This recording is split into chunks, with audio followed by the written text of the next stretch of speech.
এই রাহুল, এক গ্লাস পানি নিয়ে আয়, পানি খাবো যা। ভাই দেখতেছেন যে আমি পড়তেছি, আমার সকালে কালকে পরীক্ষা, আপনি নিজে আপনার পানি আপনি আনি খান। আরে বুঝলাম রে ভাই, তুই পড়তেছিস, শোন তোরে 3-4টে প্রশ্ন আমি দিয়ে দিবানি, পরীক্ষায় আসবে আসবে আসবে। যা এবার তুই পানি নিয়ে আয়। কি কোন 4-5টা প্রশ্ন কমন আসবি নাকি? সত্যি কথা বলতেছেন তো? আচ্ছা ঠিক আছে, আমি আর আর আর যদি প্রশ্ন না আসে, আবার কয় যদি না আসে, আমি টিচার না, আমি একদম টিচার মানুষ না, কোন প্রশ্ন আসবে না আসবে সেটা আমার চাইতে তুই ভালো জানিস। পানি নিয়ে আয়, তোরে আমি 4টে প্রশ্ন শিওর লিখে দিতেছি, এই প্রশ্ন তোর আসবেই আসবে, যা।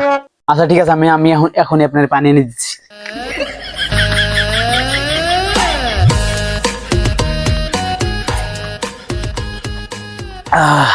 তো শোন, 3টে প্রশ্ন তোর একদম শিওর আসবে, আর একটা আসতেও পারে নাও পারে।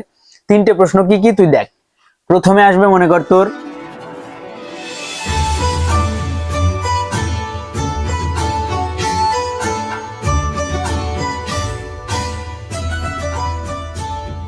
রেজিস্ট্রেশন নাম্বারও মাঝে মাঝে আসতে পারে, তবে সেটা বেশি ফ্যাক্ট করে না, ওটা তুই বাদ দে। মনে কর যে নাম, রোল, ক্লাস, এটা তোর আসবে আসবে আসবে।